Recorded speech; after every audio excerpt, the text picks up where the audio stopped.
Good morning, good afternoon, and good evening. And you're going to have to forgive me. I have lost my voice. So I'm going to just get through this as best I can. I'm going to be taking as much as I can to keep the voice at a uh, reasonable. Today is August 22nd, 2021. And I want to thank everyone for joining me today.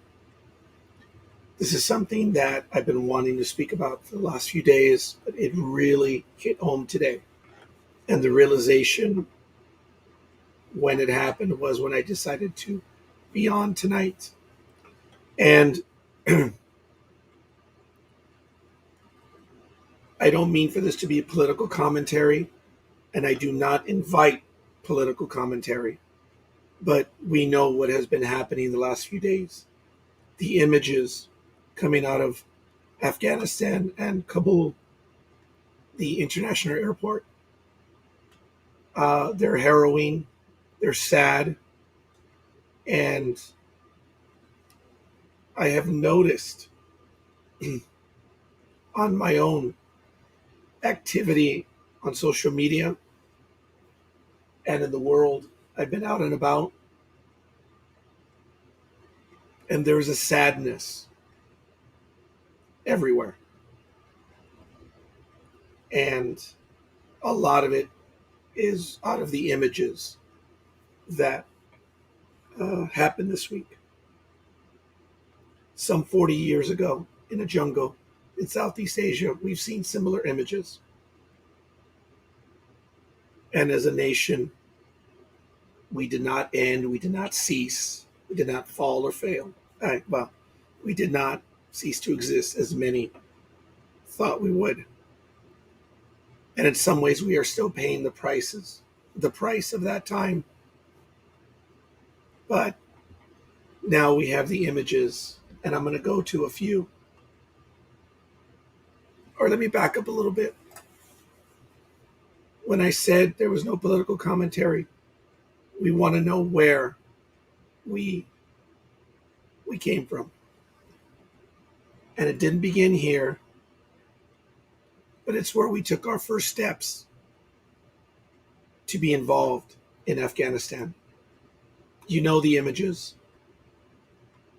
And we are nearing the 20th anniversary to this fateful and absolutely horrendous day.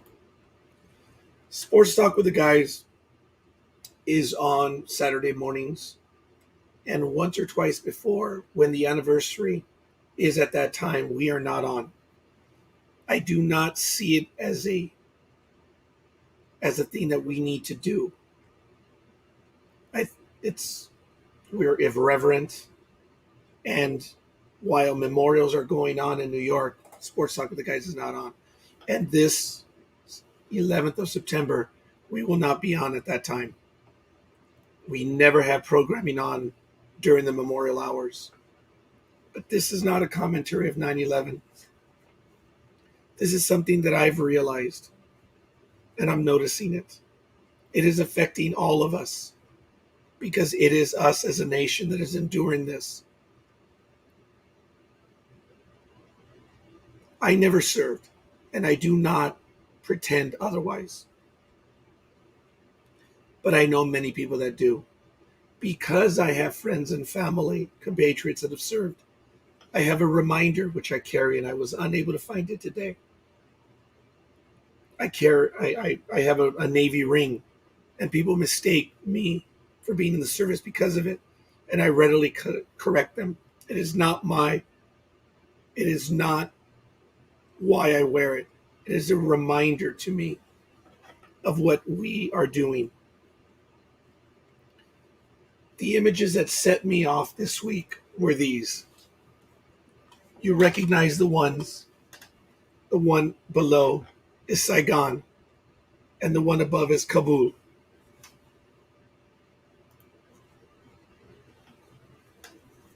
I am here tonight because I know, because I witnessed it, I've seen it. There are many people that readily volunteered and decided to serve our nation. and they did so freely. Many of them paid a high price. Many of them only live on in memory. But those that returned, they did so readily. And I imagine that they are questioning what they are seeing, viewing on television, on the internet. Many are speaking, and people don't want to speak to them about it. And I believe that it is up to us, those that have not served, actually everyone and anyone, to reach out to those that did. They are not seeking glory. They are not seeking justification. They are not seeking explanation.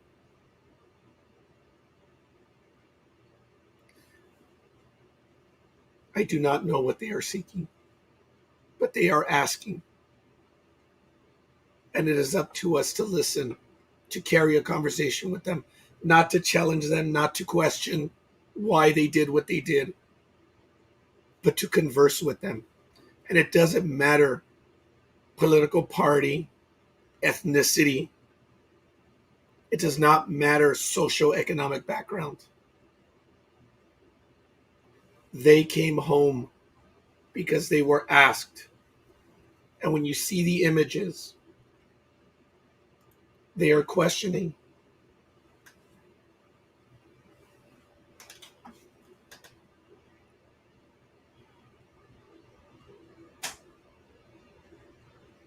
The ones that I'm concentrating on are those that we know that served and are not speaking. Those are the ones that we need to really pay attention to. I cannot imagine what they're enduring.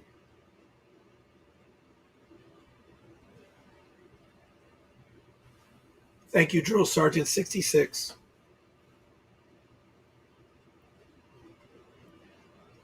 Everyone overseas right now, I, I cannot imagine.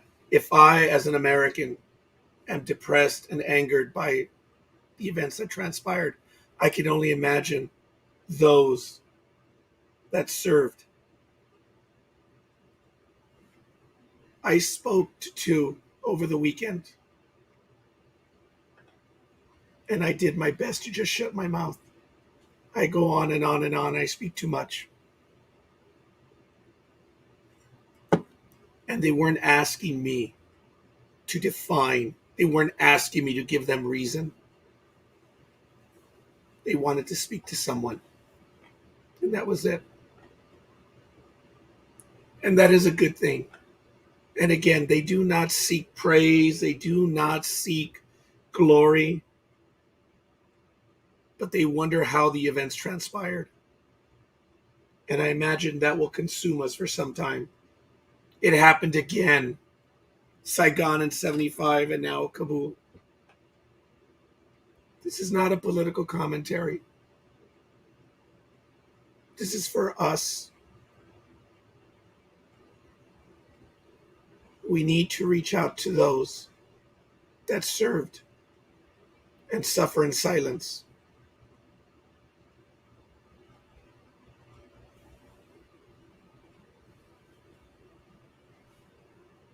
Our service members, as I mentioned, went willingly, and they believed that they were doing the right thing. And now we look at what is happening. There are no answers for us. And it's not an issue whether we are complicit, whether we did the right thing or the wrong thing. We did what we did. But now it is time to reach out to those that did serve. Some don't want anything. But the ones that suffer in silence, I believe those are the ones that we need to reach out to. And it doesn't matter if you know them or not.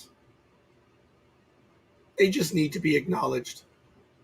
And actually, they don't need to be acknowledged. They're not weak in any way. But I believe it is our call now to reach out to them and to be there, to listen, And I invite everyone and anyone who wishes to spend time with me on air to share your questions, your thoughts, maybe even your anger. I would be open to that. I do not know how often I will be on this week, but I will make time as best I can. And I will ask other hosts that are on the program to do the same. And maybe we can all move forward. I do not pretend to know or to understand what our service members are going through.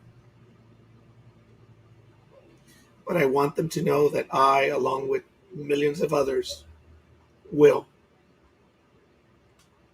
You can't keep this in. You can't keep it bottled up. More harm will come.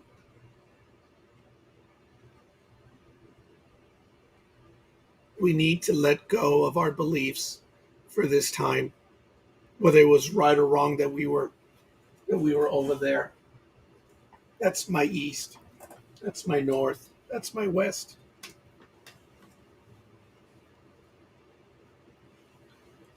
The images that we saw are so sad. As I mentioned, that one, the scenes at the airport. These are images that I borrowed from the internet. People trying to get away.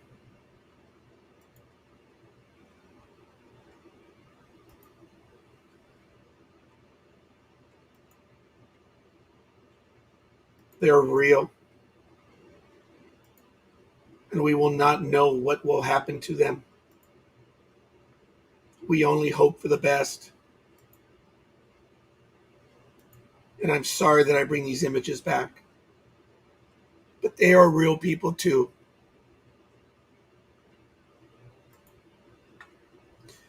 In this image, you can see thousands of people at the airport.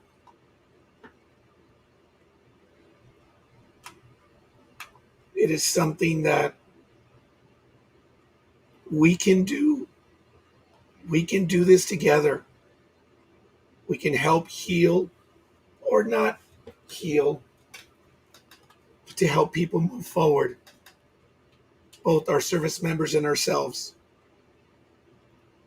But we need to listen, and then we can begin a conversation. And we will all be better for it, because after Saigon, no one spoke. There was only yelling and accusations. And I don't believe that will happen now. But our silence will be just the same. We cannot. We must learn from this. And we must do better. The world will be looking at, they are. And I know we're not involved in politics and studies of overseas, but our people that went there were involved. And they are home and they're coming home. And the horrors that they witnessed are things that only us will see in still pictures such as these. And they may not have been there while this was going on. They might have been there a year ago, 2 years ago. Doesn't matter.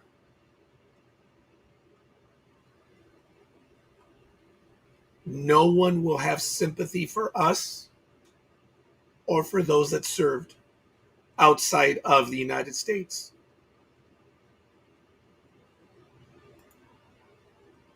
We can never take these images away,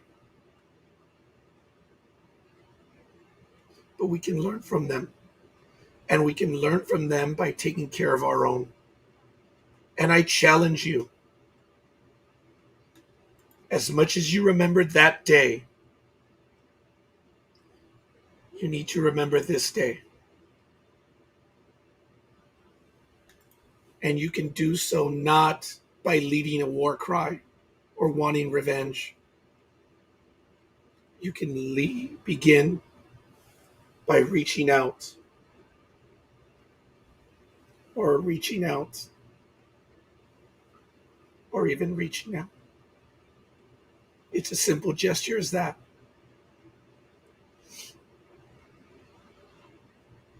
We can do this. We can help heal ourselves, and we can become stronger because of it. I prefer the hug. Don't get them all that often, but a handshake works. We can do this, and I invite you to do so. And I thank you for your time. I thank you for spending with me today. I thank you, Joshua, Tony, Patty, and Cindy. Thank you. Drill Sergeant 66.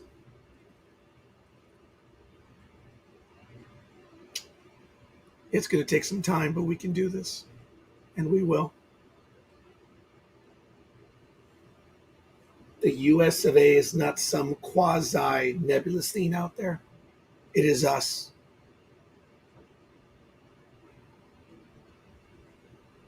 We can do it. I'm going to stay on for a short while.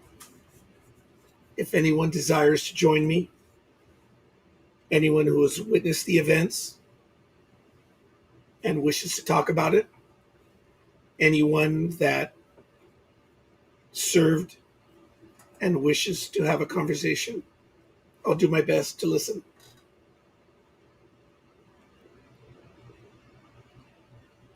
I judge no one. I can't. I can't. I admire those that volunteer.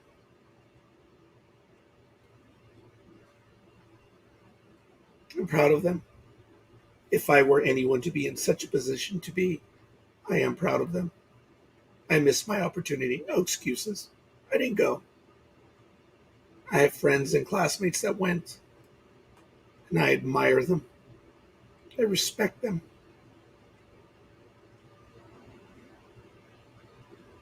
And I know the troubles that they had. And I can only imagine what they will be coming home with now. So, if you wish to speak, we will be on. If you wish to talk at me, I will be here. If you wish to speak to me not on air, reach me on Facebook. You may reach me on any of my pages. I want to do this, and I invite everyone else to join me. This is now our calling, and it is to take care of our own. We can do this, and we will. I know it's disrespectful for me to do so, not being in a real uniform. But I do salute all those that have come before me, that have served, that have protected my nation, me, all those that I care for, and are caring for those that are in need overseas. My love and my admiration. And if I can do anything, I will. Please do not take this in a disrespectful manner. For one, I appreciate the thin green line.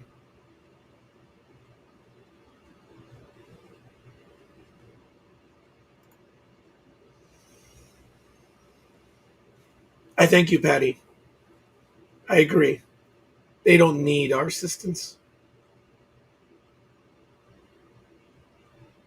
But there are those that will suffer in silence, and we need to at least try.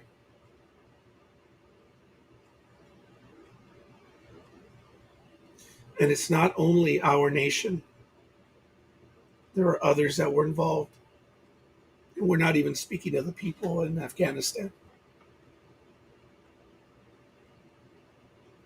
It's not a political commentary, but it is an activist point of view. We can do this. I challenge you all. It could be someone you know, and it could be someone you don't. Even those that suffer on the street. they are individuals too. This will be the last time I admit it. I did reach out to someone that was on the street. It was very difficult. Very, very difficult. But I did it. And it wasn't even in my town either. I don't think I'll ever see that person again. And they spoke to me for a few minutes. They did raise their voice once or twice, but that was it. And they had served in Afghanistan.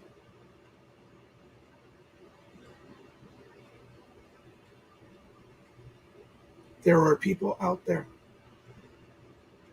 We can do this. For everyone else, thank you. God bless you and your families. God bless America. God bless those that have served. And our thoughts are with those that are suffering overseas, including our own. Good night.